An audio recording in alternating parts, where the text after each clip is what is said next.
नमस्कार देवी और सज्जनों, मैं हूं अमिताभ बच्चन, या शायद ना हूं, लेकिन आज की रात हम और आप एक अनोखी गुफ्तगू करेंगे जहां पर सवाल होंगे, जवाब होंगे और एक शानदार सफ़र होगा मेरी कहानियों का।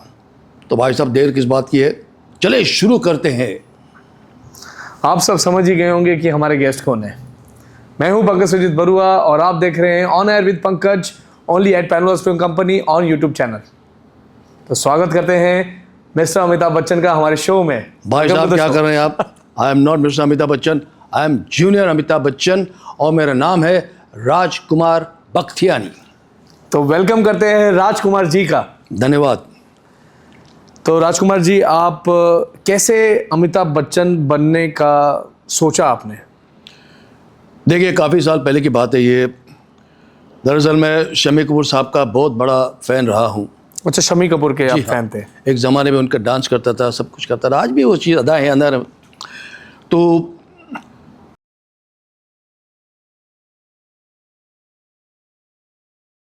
काफ़ी साल पहले की बात है, जब मैं कॉलेज पढ़ता था, एक बच्चन साहब की मूवी रिलीज़ हुई थी, दो अनजाने, जिसमें रेखा जी थी, मिठुन दा थे। उस पिक्चर में बच्चन साहब ने दाढ़ी लगाई हुई थी और मेरे जो दोस्त लोग थे उनका कहना था कि आपका जो चेहरा है बच्चन साहब से काफ़ी मैच कर रहा है। और वही हुआ, मैंने दाढ़ी बढ़वा दी और सही में टचवुड मालिक की कृपा से मेरा चेहरा काफ़ी कुछ हुबहू लगने लगा, काफ़ी रिजेबल करने लगा। उसके बाद मैंने मिस्टर बच्चन को फॉलो करना स्टार्ट किया जी। और फॉलो करते करते फिर मैंने इनको, मतलब इसको काफ़ी, मेरे ख्याल से 35-40 साल पहले की बात है ये। और फॉलो करते करते करते फिर मैंने काफ़ी कुछ किया मिस्टर बच्चन का। तभी मैं स्ट्रगल भी कर रहा था उन दिनों में, और स्ट्रगल भी इतना हार्ड कर रहा था कि क्या बताए। और आपको तो पता है, उन दिनों में ऐसा था कि हम लोगों को एल्बम लेके घूमना पड़ता था जिसमें फ़ोटोग्राफ्स होते थे। हम लोग लेके जाके एक एक डायरेक्टर के पास जाते थे, लेकिन वही होता था, डायरेक्टर उस लोग फ़ोटो दिखते थे और रिजेक्ट करते? हाँ, रिजेक्ट कर। लेकिन ऐसा है कि हमें थोड़ा बहुत काम मिल गया भाई, कभी जर्नलिस्ट बन जाता, कभी कुछ बनता, कभी डॉक्टर बन जाता था। ये तरह एक्चुअली आप बहुत आगे हम और पीछे जाएंगे। मतलब मेरे को स्टार्ट से चाहिए आपका। अच्छा। कि जैसे कि आपको, जैसे आपके दोस्तों ने बोला कि अमिताभ बच्चन आप जैसे दिख रहे हो, हाँ। तो फिर आपने कैसे अमिताभ जी को मतलब इतना अपना लिया? मुझे लगता है कि हमसे ज़्यादा आपने अमिताभ जी को बहुत ही करीब से अपना लिया है। तो मैं जानना चाहता हूँ कि आपने क्या प्रोसीजर था जो अमिताभ जी को आप बहुत अच्छी तरह अपना चुके। फिर हम आते हैं आपके ये जो आप जैसे फिर डायरेक्टर्स के पास गए, फिर उसमें आएंगे हम। बताइए प्लीज़। देखिए, ऐसा है ना कि भाई, आपको तो पता है कि हम बहुत शौकीन थे, स्टेज शोज वगैरह करते थे, छोटा मोटा कर लेते थे। और बच्चन साहब को हमने अपनाया इसके लिए क्योंकि वो तभी एक स्टार बन रहे थे और मुझे बहुत अच्छा लगा क्योंकि मेरा चेहरा काफ़ी कुछ मैच कर रहा था उनके साथ जी। और हुआ ये कि जब मैं मिस्टर बच्चन का लुक लाइक बन गया तो मुझे थोड़ा बहुत काम आने लगा, स्टार्ट हो गया। स्टेज में मैं शोज़ कर रहा था मिस्टर बच्चन के हिसाब से, और इसी तरह मैं आगे बढ़ता गया और आज इस पोजीशन पे आऊँ कि जहाँ पर काफ़ी बड़े बड़े शोज़ कर रहा हूँ। मतलब वही बात हो गई ना, जहाँ से आप खड़े हो जाते लाइन वहाँ से शुरू हो जाती है। हम एक बार जहाँ पर खड़े हो जाते लाइन वहीं से शुरू हो जाती। जी जी बिल्कुल। ओके। तो जब आप कॉलेज लाइफ आपने कंप्लीट किया जी, तो फिर आपने पढ़ाई में या कुछ और फील्ड में कुछ आपने सोचा कि मैं करूं, या आप ही को ये ही था कि नहीं मैं अमिताभ बच्चन ही बनूंगा? देखिए, मुझे बचपन से बहुत शौक़ था, बहुत रुचि था इस, मतलब स्टेज पे शो करना या पिक्चरों पे जाना।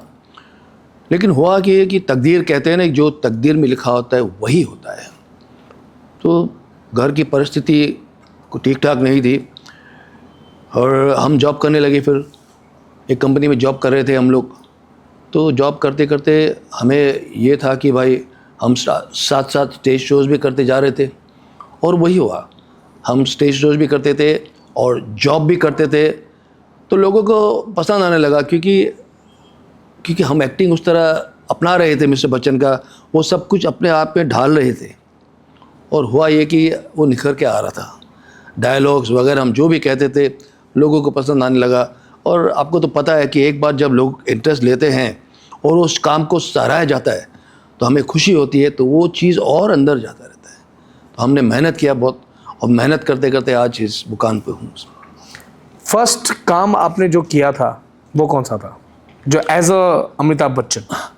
एज एन अमिताभ बच्चन मैंने दिल्ली में मेरे फ्रेंड्स लोग का शोज था एक, काफ़ी साल पहले की बात है, होली का शोज था। ये फिर भी कब की बात होगी? ये मेरे ख्याल से कुछ 70s के आसपास की है। जी हाँ, बच्चन साहब की ये सिलसिला पिक्चर रिलीज हुई तभी हाल ही में, और ये जो गाना था रंग बरसे, वो गाना बहुत फेमस हो गई थी। रंग बरसे। जी जी बिल्कुल। और जब पता था कि भाई ये गाना बहुत फेमस है, और मेरे साथ उस शो में धर्म जी भी थे, लुक लाइक धर्म जी, तो उन्होंने मुझे शो का ऑफ़र किया था, और वो भी थे और हम भी थे। और शोले में भी आपको तो पता है होली का शो था, हम फिर मतलब भिड़ गए एकदम। उन्होंने हमें ऑफ़र किया इस शो का, हम चले गए दिल्ली। तो वो हमारा फर्स्ट शो था जहाँ पे हमने बच्चन साहब का लुक लाइक का हिसाब से काम किया, बहुत बढ़िया। और गाना वाना जो था रंग बरसे बहुत हिट हो गए तभी, इसी तरह से। ओके, तो कोई आपका ऐसा शो है जो जिससे आपको बहुत ही ऊंचाइयां महसूस की अपनी, मतलब जब बहुत ही आपने लगा कि हाँ मैं बन गया हूँ अमिताभ बच्चन? देखिए क्या है, शोज़ करते करते काफ़ी लोगों को पता पड़ा कि मैं मिस्टर बच्चन का काम कर रहा हूँ, और उस वक्त बहुत कम थे लुक लाइक्स, मतलब गिने चुने जो लुक लाइक्स थे बड़े बड़े स्टार लोग के, जिसमें से बच्चन साहब का मैं था। उस हिसाब से हमें काम भी मिल रहा था, और हमको तभी एक ऑफ़र आया वेस्ट अफ्रीका, घाना। जी हाँ, घाना में मुझे एक शो का ऑफ़र आया था, और हम वो शो करने गए, और वहाँ पे हमको बहुत सराहा गया हमारे काम को, क्योंकि बच्चन साहब तो आपको पता है कि वर्ल्ड वाइड फेमस है। 100%। और हम जहाँ पर भी जाते थे तो लोग उस हिसाब से हमको उस नज़रिया से देखते थे, उस नज़रिया से हमको इज़्ज़त मिलती थी। और तभी हमको लगा कि घाना में जाने के बाद उनका जो शो था बहुत ही बढ़िया शो था, जहाँ पे हज़ारों में लोग आए थे। वो शो हमने किया, और उसी उनका ही एक कॉर्पोरेट शो भी था, मतलब उनका ऑफिस का, हम वहाँ भी किए। तो इस तरह हम मतलब मुझे बहुत अच्छा लगा कि वो एक बड़ा शो मेरे हाथ में आया, और उसके बाद सिलसिला शुरू हो गया, समझ लीजिए, मतलब कॉर्पोरेट शोज़ के सिलसिला शुरू हो गए, और मुझे अच्छे से शोज़ आने लगे। ये कब की बात है जब आप अफ्रीका गए? ये भी मतलब समझ लीजिए कुछ 90s के आसपास की बात है ये। 90s की आसपास बात है। ये तो आप बहुत अच्छी बातें बता रहे हैं, बट मैं जानता हूँ कि एक आर्टिस्ट का स्ट्रगल कुछ डिफरेंट होता है। जी हाँ। मैं आपके स्ट्रगल के बारे में जानना चाहता हूँ, क्यों, रीज़न उसके पीछे, क्योंकि आजकल बहुत सारे न्यू कमर्स हैं जो ऐसी लुक लाइक करना चाहते हैं। जी जी। और काफ़ी लोग मेहनत भी कर रहे हैं, बट उनको रास्ता नहीं मिलता है। देखो आपने अचीव किया है, बहुत सारे हैं जो अचीव ही नहीं कर पा रहे, बट आपका स्ट्रगल शायद उनको इंस्पायर करेगा, और बहुत मदद मिलेगा, हेल्प मिलेगा कि वो भी अपने रास्ते में चल पड़े। जी जी, ये बात तो आपने सही कहा एकदम। क्या होता है देखिए, हम अगर मेहनत करते हैं तो जो आर्टिस्ट हमारे साथ आते हैं शोज़ में, हमारे साथ शोज़ करते हैं, तो वो देखते हैं हमारा काम देखने के बाद उनको भी लगता है कि यार क्यों ना हम भी इस तरह करें। और वही होता है कि उन लोग फॉलो करते हैं, और उन लोग भी काम बढ़िया करने लगते हैं, क्योंकि एक इंसान का अगर काम देखा जाएगा, हम भी अगर किसी से रिजेबल हुए, हम भी बड़े बड़े आर्टिस्ट लोगों को देख के हमने अपना शो स्टार्ट किए थे। क्योंकि वो जब आपको मैंने बताया जो धर्म जी के साथ मैंने काम किया था, वो बहुत घिसे हुए आर्टिस्ट थे, एक ज़माने में बहुत बड़े बड़े शोज़ करते थे, और उनके साथ मैंने काम किया, उनका काम को मैंने देखा, और उस हिसाब से मैंने अपने आप को मोल्ड किया। मोल्ड करते करते फिर मतलब जिस हिसाब से मैंने अपने आप को मोल्ड किया, उनको देख के उसी तरह से आजकल के जो आते हैं लुक लाइक्स लोग, वो मुझे देखकर अपने आप को मतलब करते हैं। देखो रास्ता तो आसान नहीं रहा जी होगा। जी जी। तो कभी ऐसी भी चीज़ हुई होगी जो आप नहीं चाहते हुए भी वो चीज़ करते होंगे। फॉर एग्जांपल कोई ऐसा शो आए जो आप नहीं करना चाहते हो, बट दबाव में आके आपको करना पड़ा, ऐसा कुछ इंसिडेंट हुआ है आपके साथ? देखिए ऐसा तो बहुत बार हुए हैं, क्योंकि देखिए हम लोग को क्या है, कभी कभी क्या होता है ना, हम लोग ऐसा लगता है कि हम लोग यार बड़े बड़े शोज़ ही करें, लेकिन कभी कभी कहा ना आपको, जिस तरह हमारा वक्त पूछ के नहीं आता इंसान का, अप्स एंड डाउन्स तो लाइफ में होता ही रहता है।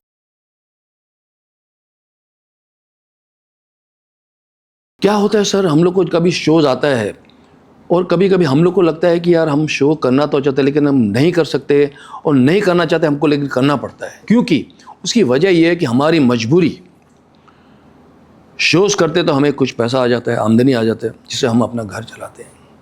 और ये वजह, और काफ़ी कुछ ऐसा भी हुआ है कि कुछ कुछ लोग ऐसे हैं कि जो मतलब तभी तो आपको तो पता है कि एक स्ट्रांग आदमी जो होता है वो दूसरे लोगों को किस तरह वो कर देते हैं। वो हमारे साथ भी हुआ है। हमने काफ़ी शो इस तरह भी किए हैं जहाँ पर हमको पैसा भी नहीं मिला हो। अच्छा, ऐसे हाँ, हुए ऐसे भी हैं? हुआ है। और उस ऑर्गेनाइज़र का हम नहीं चाहते हुए भी हमको शो करना पड़ता है, क्योंकि दबाव में आ जाते हैं हम। वो हमको बोलते हैं, कहते हैं कि हम ये विधायक है, इसके हम आदमी है, ये है वो हैं, तो आप आ जाइए, हम आपको फिर से पैसा दे देंगे, आपका पहला वाला भी दे देंगे।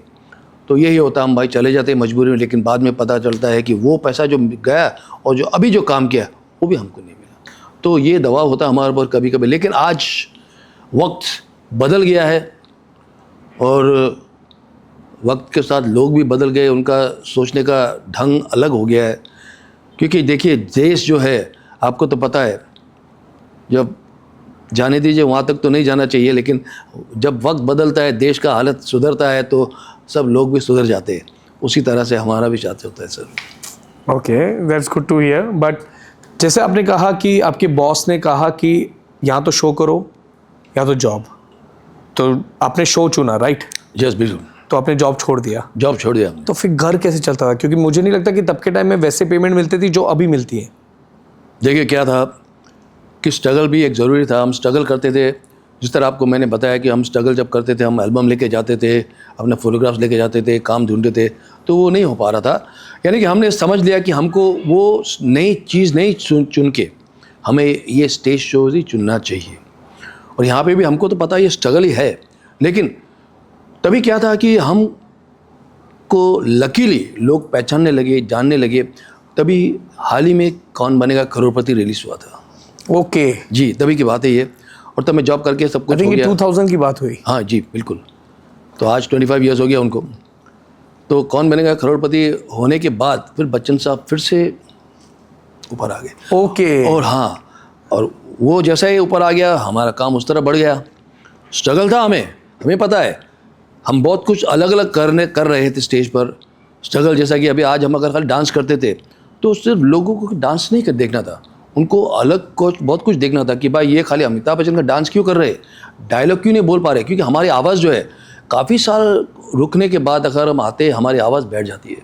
तो उसके पीछे हमको स्ट्रगल करना पड़ा कि भाई हमारी आवाज़ को ठीक से मेंटेन करें। आपको ट्रेन करना पड़ता जी हाँ, उनकी आवाज़ कितने बेस में है आपको तो पता है। हाँ, उनका बेस काफ़ी हैवी है। काफ़ी बेस है। तो हम रोज़ रियाज करते थे, ये सब करते थे, ये स्ट्रगल ही है। और उसके बाद फिर ये होने के बाद हमने गाना स्टार्ट किया बच्चन साहब के, मेरे अंगने में तुम्हारा क्या काम। वहाँ से हमने शुरू किया। वो करते करते तब हमें लगा कि वाकई हम स्ट्रगल जो कर रहे हैं, और आपको तो पता है हर एक चीज़ में स्ट्रगल जहाँ नहीं है वहाँ इंसान आगे नहीं। बच्चन साहब भी आज काम कर रहे थे, उसको भी वो भी कहते हैं कि हम अभी तक स्ट्रगल कर रहे हैं। और हमारे साथ भी वही है भाई साहब।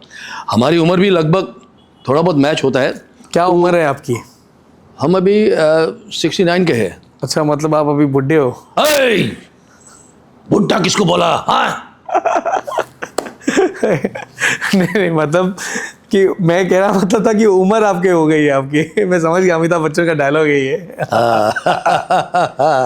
जी जी बिल्कुल। हाँ।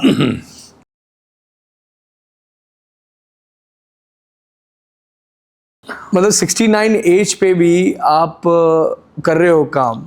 जी जी। इसका मोटिवेशन कहाँ से आता है? हम एक आर्टिस्ट है और हम जिनको फॉलो करते हैं, मोटिवेशन उनसे आता है। उनको देख के हम भी इंस्पायर होते हैं। जब हम शो करते हैं, हमको लोगों का एंटरटेन करना ही है, चाहे कुछ भी हो जाए। तो हम पूरा अपना जान डाल देते हैं इस प्रोग्राम के पीछे। और मालिक की कृपा से एकदम, देखिए कहते हैं ना, जहाँ हम मेहनत करते हैं तो भगवान भी हमारे साथ होता है। तो समझ लीजिए भगवान हमारे साथ होता ही है, और हम इसी तरह आगे बढ़ते जा रहे हैं। अभी जैसा मैं अभी समझ पाया, क्योंकि इट वाज अ कनेक्शन, क्योंकि जब अमिताभ जी का डाउनफॉल आया, जी जी, तो आपको भी वैसे काम नहीं मिलते होंगे नेचुरली है। और जब वो बड़े तो फिर ऑब्वियसली लुक लाइक हैं आप, तो वो भी आपका स्ट्रगल होगा। तो वो फेज में तो आपको बहुत स्ट्रगल महसूस किया होगा। बहुत स्ट्रगल किया हमने। तभी तो क्या था, देखिए मैं मार्केटिंग करता था। मार्केटिंग करने के बाद कुछ जो कुछ शोज़ आते थे, तभी शोज़ के आपको बताऊं कितना मिलता था, बताऊं आपको? बताइए प्लीज। 1500-2000 रुपये बस। बस। और लेकिन एक बात बताऊं, तभी वो 1500-2000 रुपये का वैल्यू क्या था? वो टाइम 1500-2000 भी मेरे लिए बहुत होता था। फिर हमें जॉब में भी हमको कितना मिलता था, जॉब में हार्डली हमको कमीशन पकड़ के सीधा से 8-10 हज़ार मिलता था बस। तो 2000 जो महीने भी अगर एक भी शो आ गया वो भी हमारे लिए एक मतलब प्लस पॉइंट था। तो कभी आपने ऐसे सोचा नहीं कि मैं फिल्म में काम करूं? पंकज जी क्या है, देखिए सोचता कौन है आगे नहीं बढ़ने का। मैंने बहुत सोचा फिल्मों में भी काम करने के लिए, क्योंकि मैं ये सोचता था कि अगर कब तक मैं लुकलाइक का काम करते रहूँगा, बच्चन साहब का काम करते रहूँगा, आखिर मुझे अपना तो कुछ दिखाना है ना। और तभी आपको तो पता है उन दिनों में ऐसा ही था कि भाई फ़ोटो खिंचवाओ और डायरेक्टर के पास भटको, पेपर में पढ़ लेते थे भाई ये डायरेक्टर को आर्टिस्ट की ज़रूरत है, हम चले जाते थे पेपर पढ़ के, एल्बम लेके चले जाते थे। बहुत मेहनत की हमने, यूँ पसीना छूटते था हमारा कि आप बताए। और डायरेक्टर से मिलने के बाद हाँ ठीक है भाई साहब हम आपको बुलाएंगे कभी ना कभी। और वही होता था कि हमारे जाने के बाद मालूम पड़ता था हमें कि भाई वो फ़ोटो इस तरह फाड़ के फेंक देते थे। तो स्ट्रगल हमने किया, बहुत सोचा हमने, पिक्चरों में काम करने का, सीरियल में काम करने का, हम यहाँ तक सीरियल में भी काम करने सोचे, लेकिन बहुत मुश्किल से हो रहा था। और एक बताइए, एक बात बताऊँ, एक सर्टेन एज आने के बाद लोग, अगर ये मुझे काफ़ी साल पहले अगर मुझे ये प्राप्त होता फिल्मों का काम या कुछ भी, तो हमारे डायलॉग डिलीवरी भी उसी तरह होता। एक याददाश्त, कहते हैं ना, एक याददाश्त होता है, एक स्क्रिप्ट दिया जाता है हमको कि भाई ये स्क्रिप्ट है, आपको इस स्क्रिप्ट के हिसाब से आपको बताना है। तब हम जो आज हकीकत बात करते हैं आपके सामने, हम वो स्क्रिप्ट को आधा पढ़ सकते थे, आधा हमको ध्यान में नहीं आता था। और वो वजह से भी हम काफ़ी टाइम रिजेक्ट हो गए, क्योंकि देखिए फिल्म स्टार बनना मामूली बात नहीं है। तो फिर हमने सोचा चलो ठीक है, जाने दो यार ये सब बात, हम स्टेज में आके एंटरटेन करेंगे लोगों का, वो भी अच्छी बात है। वहाँ हम बच्चन साहब का डायलॉग, हमको क्या था, वहाँ हम स्टेज में आते थे, सर्टेन डायलॉग्स थे जो बच्चन साहब का हम बोलते थे, पब्लिक खुश होती थी, डांस करते थे, गाना गा लेते बस। तो हमने फिर नहीं सोचा, मतलब हमने ध्यान नहीं दिया पिक्चरों की तरफ ज़्यादा। अगर हम ध्यान देते शायद हो भी जाता था, लेकिन ये एक लक है। फिल्म इंडस्ट्री में जाना, एक स्टार बनना, हर एक का वो लक नहीं होता है। जैसा कि बच्चन साहब बन गए तो बन गया जितना बड़ा स्टार, तभी तो उनके लुक लाइक। जी जी बिल्कुल। और आपका भी घर चल रहा है, मतलब भर गए। वो भी अच्छी बात है। आज तो बहुत ही अच्छी बात है, मालिक की कृपा है। आज मैं ऊपर वाले का शुक्रगुजार हूँ कि मैं एक ऐसे पर्सनली का लुकालाइक हूँ जिनकी वजह से आज मुझे लोग चाहते हैं, काम मिलता है, जहाँ पर जाता हूँ वहाँ इतना प्यार मिलता है उनके वजह से, ये सब उनकी वजह से। आपने कोई एक्टर्स के साथ भी काम किया है? मैंने एक्टर्स लोगों का काम किया। देखिए मैं एक दबंग पिक्चर आई थी सलमान खान साहब का, जी जी, तो उसमें एक गाना है मुन्नी बदनाम हुई। ओके, जी हाँ हाँ हाँ हाँ उसमें, हाँ उसमें एक लुकालाइक सैफ अली खान भी है और मैं भी हूँ। उस गाने का मतलब 4-5 सेकंड, वो लंबू खड़ा वो जी, जी, वर्डिंग जी, आता है। ओके जी, ओके वही दबंग पिक्चर में वो है। और उसके अलावा तभी तो वहाँ पे आप गजरारे वाले अटायर में थे शायद मेरे ख्याल से। हाँ बिल्कुल एग्जैक्टली उसी attire थे। उसमें वहाँ पर फिर बड़े स्टार्स भी थे, सोनू सूद जी थे और सोहेल खान थे, सब लोग तो मिले थे वहाँ पे। अरबाज खान भी थे वहाँ। सलमान खान भी मिले हमें। Okay. और सलमान खान के बारे में एक बात कहूँ मैं आपको अगर आपकी इजाज़त हो तो। Please please please please. देखिए क्या है, वो नेचर वाइज बहुत ही अच्छे इंसान हैं। हम जब मिले और जब सैफ अली खान, हम दोनों मिले लुकलाइक लोग, तो उसने हम लोग से इतने अच्छे से बात किया ना, अरे सैफू क्या हाल है आपका, अरे big B hello how are you, इस तरह मतलब उसने हम लोग से मिला। तो एक हम लोग को खुशी होती है कि भाई एक स्टार हो तो इस तरह, मतलब किस तरह हमसे, जिस तरह मतलब वो बिहेव किया उसने। नहीं तो वो चाहते तो हमको पूछते भी नहीं थे, लेकिन बहुत अच्छे से बिहेव किया उसने, हम लोग बहुत अच्छा लगा वो। ये एक अच्छी बात है इनमें। ये अच्छा एक्सपीरियंस था आपका उनके साथ। और कोई स्टार्स के साथ आपने? बच्चन साहब के साथ काम किया मैंने। ओके, वो तो मेरा अगला सवाल वही था। क्या एक्सपीरियंस था बच्चन जी के साथ? देखिए बच्चन साहब के साथ हमने सबसे पहले ऐड किया था उनका, मतलब बॉडी डबल, लॉन्ग शॉट्स वगैरह वो करते हम डायरेक्टली उनके सामने तो हम कर ही नहीं सकते, क्योंकि मैंने सबसे पहला काम किया था आज से कैडबरीज का, वो 15 साल पहले की बात है, जब वो पप्पू पास हो गया वो। ओके। हाँ जी, वो कैडबरीज का वो था ऐड। मैंने तभी उनसे पहली बार उनसे मुलाकात हुई थी और डर रहा था उनके सामने जाने के लिए। और जो हमारे प्रोडक्शन वाले थे जिन्होंने हमको वहाँ बुलाया, तो हमने उनसे कहा भाई मुझे सर से मिलना है। तो मैडम ने बोला तो भाई साहब आ जाइए इधर, इस हिसाब से बुलाया। मेरे तो उधर ही हालत ख़राब हो गई। अब भाई साहब ज़्यादा कुछ बोल नहीं सकते, हमारी तो आवाज़ ही बंद हो गई। सर नमस्कार बोल के और भाग गए वहाँ से। ज़्यादा बात भी नहीं किया, लेकिन मालिक की कृपा देखिए ना, उसके बाद हमने कम से कम 7-8 ऐड उनके साथ किए। एवरेडी बैटरी का किया हमने, लक्स इन्फोनो सब किया, काफ़ी कुछ किया। आज बच्चन साहब अगर मुझे देखते हैं वहाँ पर शॉट पर, तो वो मुझे भाई साहब क्या हाल है आपके, इस तरह बुलाते हैं। ये मालिक की कृपा है। बहुत बढ़िया, बहुत इससे बढ़िया ज़्यादा हमें और क्या चाहिए। मतलब ऑब्वियसली आप लुक लाइक है अमिताभ बच्चन जी के, और आप पर्सनली मिलके ये एक्सपीरियंस मिला तो बेटर है। जी, वो हम्बल है काफ़ी हम्बल है सर, काफ़ी हम्बल है। देखिए मैं इतना कहूँगा, अगर वो अपना शूट करने के बाद जाके चुपचाप से बैठ जाते हैं, और बाकी अगर कोई मिलने जाते हैं उनसे ना मना नहीं करते वो, ये बात उनमें अच्छा ही है। तो जब फोटो आपने निकाला उनके साथ, ऑब्वियसली निकाला होगा, हाँ जी है। तो वो वाला क्या एक्सपीरियंस है, मतलब आपने कैसे अप्रोच किया उनको? नहीं, तभी एक शूट था, तब मैं अपने बेटे के साथ गया था। तभी ये पलावा नहीं है, पलावा जो बन रही है ये शील फाटा रोड पे जी, पलावा का उनका ऐड था, और तभी मेरा उनके साथ लॉन्ग शॉट था। तो उनके टाइम पे मैंने अपने बेटे को लेके गया था, और तभी मैंने अपने बेटे को बोला भाई साहब आप निकाल दीजिए फ़ोटो। तो खिंचवाया मैंने, सर आपके साथ, यस कम बोला है उसने। तो फ़ोटो खिंचवाया उनके साथ, मेरे बेटे ने भी खिंचवाया उनके साथ। तो कुछ नहीं है, बेचारा एकदम ऐसा नहीं कि भाई हाँ देखते हैं, ऐसा कर देख रहे थे तो क्या। लेकिन उनके बाद वो लक्स का वो, तो तभी उन्होंने मतलब अच्छे से बात किया मुझसे। उतर रहे थे, मैं सीढ़ी चढ़ रहा था, तो उनके पैरों से, अरे भाई साहब क्या हाल है आपके, ठीक हो जी? हाँ बोला सर ठीक हो एकदम बिल्कुल, आप कैसे सर? देखिए एक बड़ा स्टार का मैं हमारा मानना है कि वो एक बड़े स्टार है, और आज जो कुछ भी मैं हूँ उन्हीं के वजह से वो लोग मुझे पहचानते हैं, उन्हीं की वजह से पहचानते हैं। वन आई एम ज़ीरो, एक आम इंसान हूँ, लेकिन भगवान ने एक लुक्स दिया है, और हम ये सोच के चलते हैं कि हम उनको क्यों ज़्यादा डिस्टर्ब करें।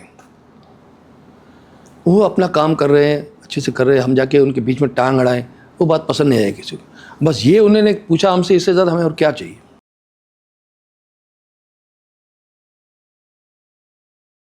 अमिताभ बच्चन जी और आप में क्या सिमिलरिटीज़ है?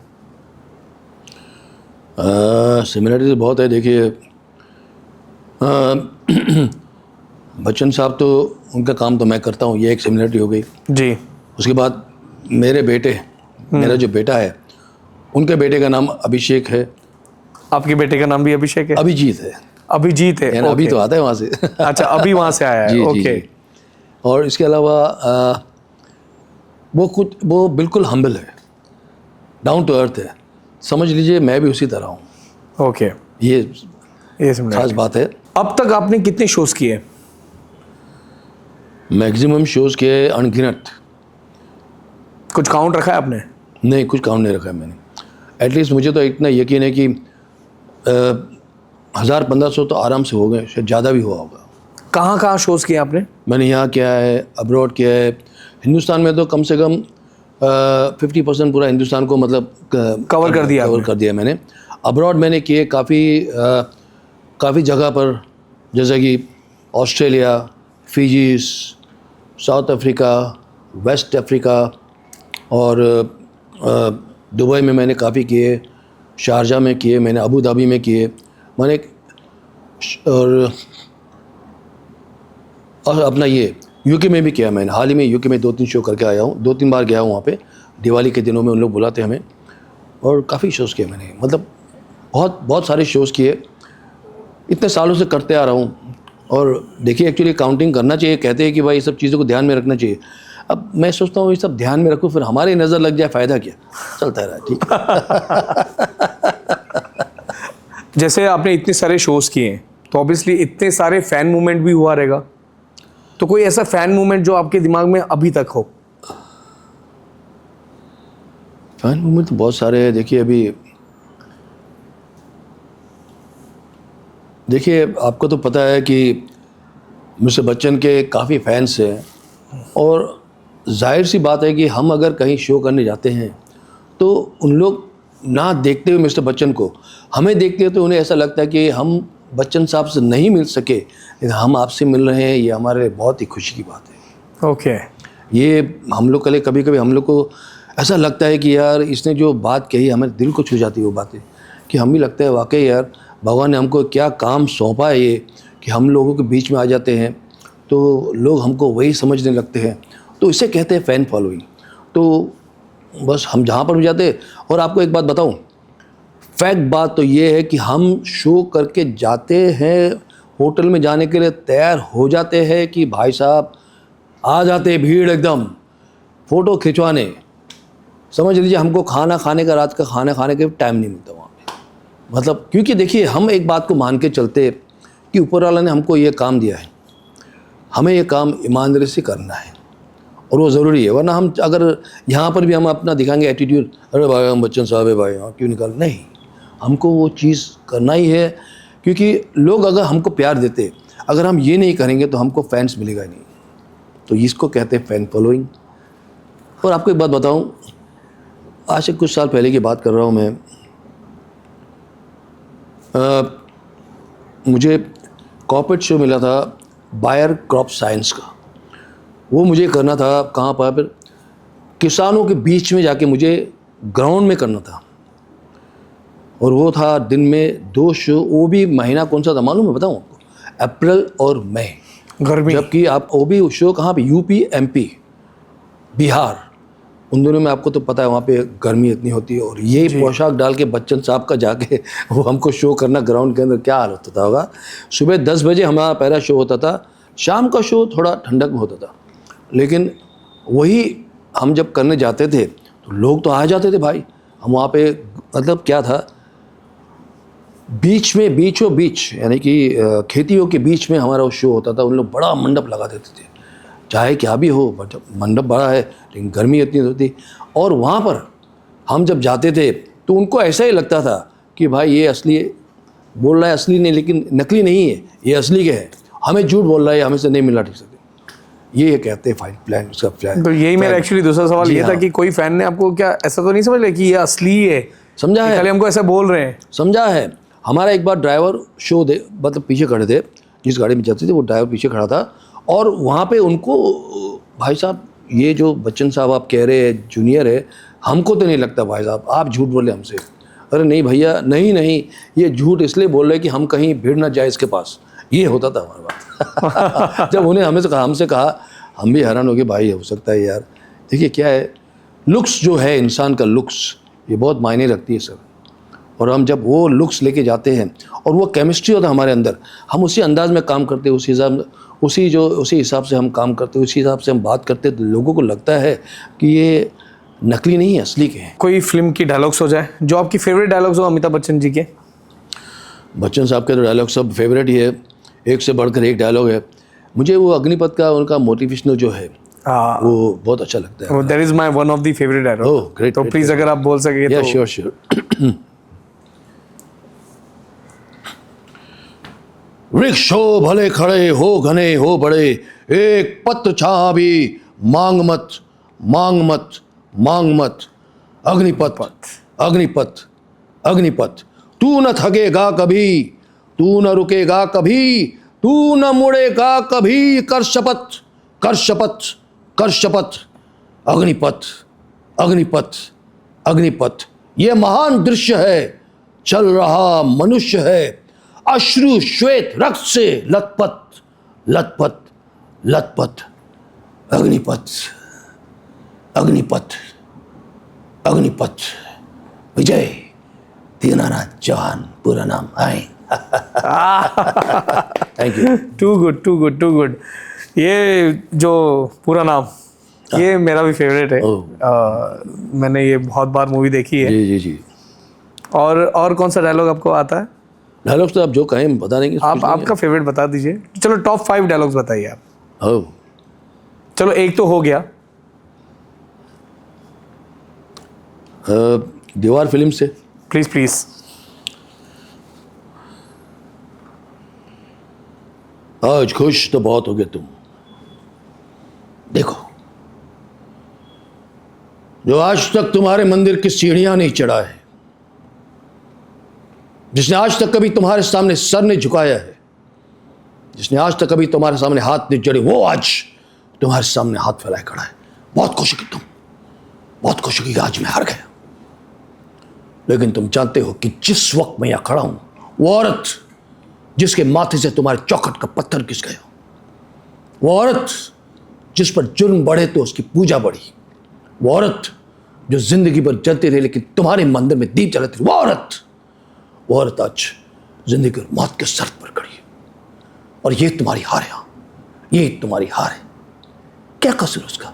कौन सा पाप, कौन सा जुर्म किया उसने? क्या उसका जुर्म यह है कि मेरी मां है? क्या उसका जुर्म यह है कि उसने मुझे जन्म दिया है?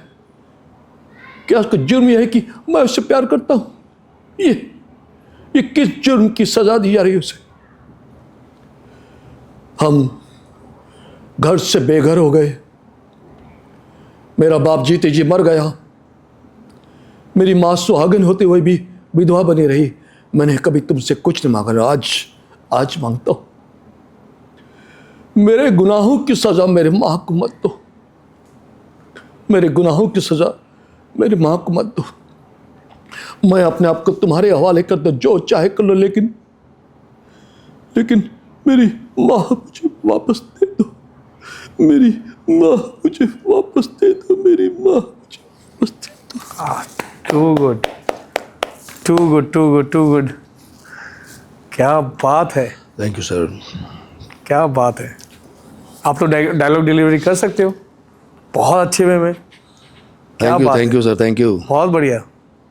और एक तो वो है, डॉन का इंतजार तो 11 मुल्कों की पुलिस करते कि डॉन को पकड़ना मुश्किल ही नहीं, नामुमकिन कि डॉन आज पंकज बरुआ के स्टूडियो में आए। ग्रेट, क्या बात है। और वो ना, रिश्ते में तो हम तुम्हारे बाप लगते हैं, नाम है हमारा शहंशाह। लो कर लो बात। अरे बाबूजी, ऐसी इंग्लिश आवे है that I can leave अंग्रेज behind. You see sir, I can talk English, I can walk English, I can laugh English, because English is very funny language. Barrow becomes Baron and Baron becomes Barrow because the minds are very narrow. अरे जबरदस्त, too good, Thank you. Too good, too good, too good, too good. Wow, just wow. Thank you sir. मतलब मैं, ऐसा लग रहा था मैं अमिताभ बच्चन जी से ही मिल रहा हूँ। Oh, thank you Great, you, great. thank you. अभी आते हैं टॉपिक सोशल मीडिया के बारे में। जी बताइए। ठीक है, सोशल मीडिया जैसा मैं अभी देखता हूँ, सोशल मीडिया में आज के ज़माने में सोशल मीडिया में होना बहुत ज़रूरी है। बहुत ज़रूरी है। और सोशल मीडिया ही स्टार बना देते हैं, सोशल मीडिया ही डिसाइड कर लेता है कि भाई ये अभी ऐसा नहीं है। तो आपका इसमें क्या टेक है? मतलब देखिए, ये बात तो मानना ही पड़ेगा। एक तो सबको पता है कि आज सोशल मीडिया है, जिनका फॉलोअर्स ज़्यादा है उनको काम डायरेक्टली मिल जाता है, कोई प्रॉब्लम नहीं है। और ऐसा नहीं है कि भाई, कभी कभी क्या होता है कि लोग अच्छे अच्छे कलाकारों को भूल जाते हैं और सोशल मीडिया के हिसाब से चलते हैं, जबकि वो कलाकार को काम ठीक ठाक आता है। मतलब ठीक ठाक, मतलब उतना भी वो, जैसे कि अब जैसे लुकलाइक है, अगर मैं एक लुकलाइक हूँ और कोई भी एक मेरा अलावा और भी कोई अमिताभ बच्चन के लुकलाइक है, कभी कभी उसका फैंस फॉलोवर्स इतना ज़्यादा होता है कि काम तो उनको मिलता रहता है, लेकिन क्या होता है ना, काम मिलने के बाद वो उतना डिलीवर नहीं कर पाता, वो सब चीज़ नहीं कर सकता है। ओके, जी हाँ, क्योंकि बिकॉज ऑफ फॉलोवर, हाँ, उसको काम तो मिल गया, मिलता रहता है जी, बट वैसे डिलीवर नहीं कर सकता है। तो मेरे ऑडियंस से ये रिक्वेस्ट है, मैंने डिस्क्रिप्शन में इनके सारे आईडीज़ डाल दिए हैं, तो आप अभी जाओ, पहले तो इनको फॉलो करो और इनका काम देखो। अभी आपने देखा है डायलॉग डिलीवरी, तो मुझे नहीं लगता कि ऐसा डायलॉग डिलीवरी कोई कर सकेगा। तो प्लीज़ आपका प्यार मिलेगा तो ऐसे और टैलेंट बाहर आएंगे। तो सोशल मीडिया ताकतदार है, अच्छे असली टैलेंट को पहचाने और इन्हें फॉलो करें और इनको सपोर्ट करें, वो मैं चाहता हूँ। मैं, ये मेरे लिए बहुत ही खुशी की बात होगी सर। आप लोग प्लीज़ मुझे लाइक कीजिए, मेरे डायलॉग्स को कमेंट करिए, पास कीजिए और इसको भेजिए कहीं भी, तो हमें बहुत खुशी होगी। क्योंकि हर एक इंसान चाहता है आगे बढ़ने के लिए। मेरे अंदर मालिक की कृपा से सब कुछ है, कूट कूट के भरा हुआ है, लेकिन ऐसा नहीं है कि काम नहीं मिलता है। जिस हिसाब से मुझे, किस लेवल का काम मुझे चाहिए, वो आप लोग जब फॉलो करेंगे तभी तो मिलेगा भाई साहब। हाँ, और आपको भी प्रॉमिस करना पड़ेगा, जिस हिसाब से आप अभी डायलॉग डिलीवरी कर रहे हैं, मैं तो बहुत इंप्रेस हुआ हूँ। Thank you. आप अभी रेगुलर हो जाइए, हाँ जी, इंस्टाग्राम में डालें और ऑडियंस आपको सपोर्ट करना है, प्यार करना है, शेयर करना है, share. Thank you audience, thank you so much. और बहुत ही अच्छा लगा। अभी हम लोग एक रैपिड फायर राउंड खेलेंगे। हाँ जी, हाँ जी। फिर जैसे जैसे सवाल, हाँ। बहुत सारे सवाल हैं जिसमें आपको सब फटाफट जवाब देने हैं। हाँ ना, कोई बात नहीं है। ठीक है? जी जी बिल्कुल। करते हैं शुरू, तो स्टार्ट करते हैं। हाँ बिल्कुल सर, कीजिए सर। आपको अमिताभ बच्चन बनने का सबसे बड़ा फायदा क्या मिला? सबसे बड़ा फ़ायदा तो ये मिला कि लोगों का प्यार मिलता है हमें, और पैसा तो मिलता ही है, लेकिन लोगों का प्यार जितना मिलता है और हम उस प्यार से बहुत खुश हो जाते हैं, इससे ज़्यादा हमें और क्या चाहिए। Very good. क्या कभी किसी डायरेक्टर ने गलती से आपको असली अमिताभ बच्चन समझ लिया? देखिए, डायरेक्टर लोग समझ गए थे, लेकिन बाद में वो समझ गए कि ये असली नहीं है, नकली है, क्योंकि बच्चन साहब ऑलरेडी आए नहीं थे, हम पहले चले गए तो उनको ऐसा लगा। अच्छा, वो एड्स के दौरान में? जी। ओके। अगर आप असली अमिताभ होते तो पहली फिल्म कौन सी चूज करते? देखिए, सबसे पहले बात तो मैं ये डायलॉग के बारे में इसका जवाब ही नहीं मेरे पास। सबसे पहले बात तो ये है कि मैं खुशी हूँ, मैं असली नहीं हूँ, और इस जवाब दूंगा ही नहीं। आज जो कुछ भी हूँ मैं मिस्टर बच्चन की वजह से हूँ, लोग मुझे उसके लिए पहचानते हैं। कौन सा एक डायलॉग है जो आप हर दिन बोलते हो? कभी कभी मेरे दिल में ख्याल आता है। क्या बात है। कोई एक ऐसी फिल्म जो आप चाहते थे कि आप उसमें होते?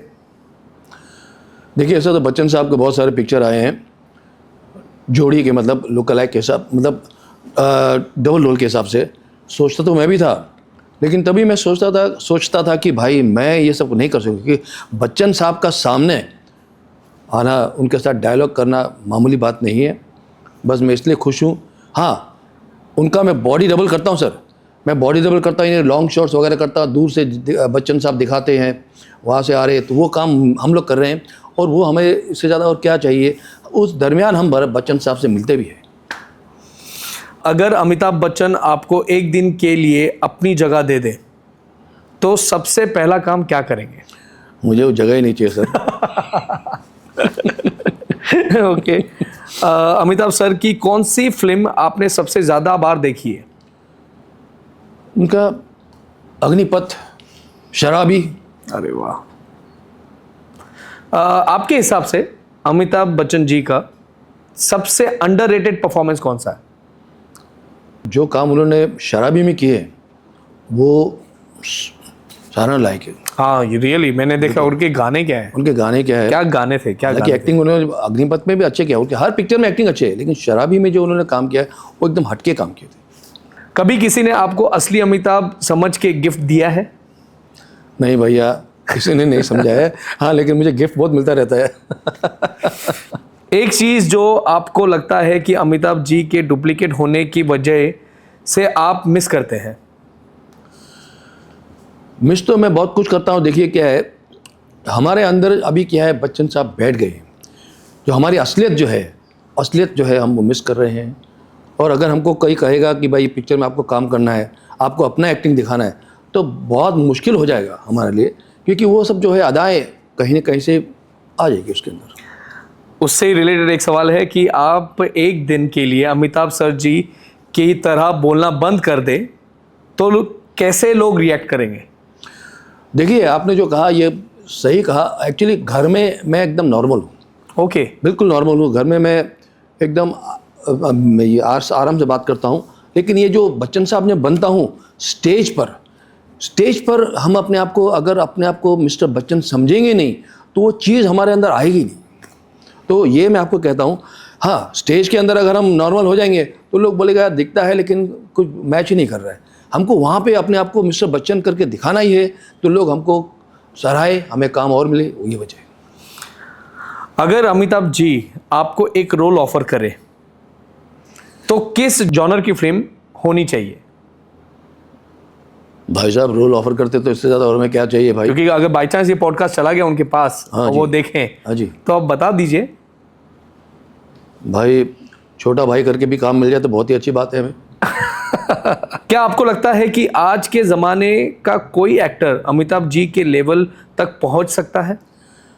जब तक बच्चन साहब है तब तक तो बहुत मुश्किल है, क्योंकि उन्होंने एक ऐसा मुकाम पाया है, एक ऐसा मुकाम हासिल किया है जो कोई भी आ जाए वहाँ तक नहीं पहुँच पाएगा। बहुत उन्होंने कोशिश किया उनको गिराने के, बहुत, लेकिन वो खुद ही हट गए और ये एकदम अटूट खड़े एकदम उसी तरह। अभी एक शॉर्ट में होगा, मतलब मैं आपको ऑप्शंस दूंगा और आपको एक चूज करना है। अच्छा, ठीक है? बिरयानी या बटर चिकन? बिरयानी। केबीसी या डॉन? केबीसी। शहंशाह या सरकार? सरकार। मुंबई या लंदन? मुंबई यार। मॉर्निंग पर्सन या night person? Morning person. Favourite Bollywood actor other than Amitabh Bachchan? हाँ, धर्म जी। क्रिकेट या फुटबॉल? क्रिकेट। अगर एक गाना बार बार सुनना पड़े कौन सा होगा? जिधर देखूं तेरी तस्वीर नजर आती है। कोई एक डायलॉग जो आप असली जिंदगी में यूज करते हैं? अमिताभ बच्चन जी का। मैं और मेरी तन्हाई अक्सर ये बातें करती है। तुम होती तो कैसा होता, तुम ये कहती, तुम वो कहती, तुम इस बात पे हैरान होती, तुम उस बात पे कितनी हंसती, तुम होती तो ऐसा होता, तुम होती तो वैसा होता। मैं और मेरी तन्हाई अक्सर ये बातें करते हैं। Very good. बॉलीवुड का सबसे बड़ा डॉन कौन है?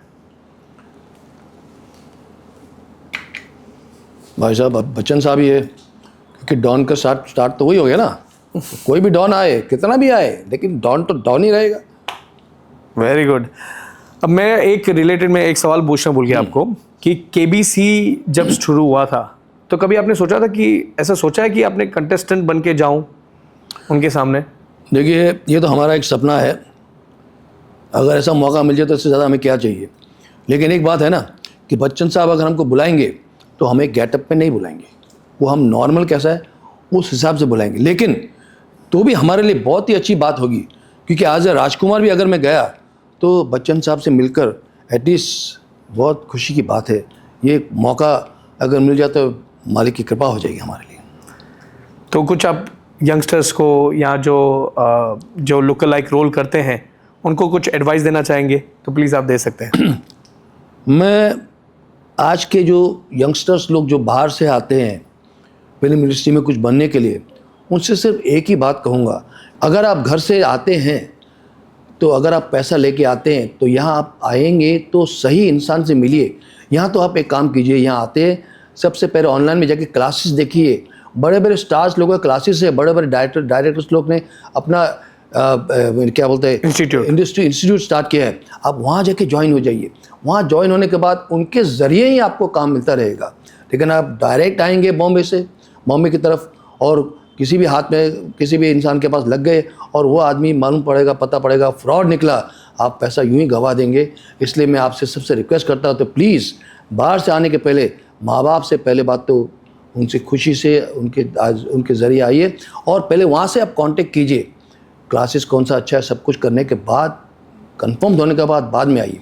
और लुकलाइक्स वालों के लिए इतना कहूँगा, देखो बेटा, लुकलाइक्स लोग बहुत सारे हैं और गिने चुने लुकलाइक्स लोगों को काम मिलता है। हम भी समझ सकते हैं आज हम ऐसे स्टार के लुकलाइक है जहाँ पर हमको काम मिलता रहता है, लेकिन कभी कभी क्या होता है हमें भी काम नहीं मिलता भाई, क्योंकि काम इस तरह आजकल तो अब सब बहुत सारे स्टार आ गए लुकलाइक, एक लुकलाइक के एक स्टार के कम से कम 8-10 10 लुकलाइक्स हो गए हैं।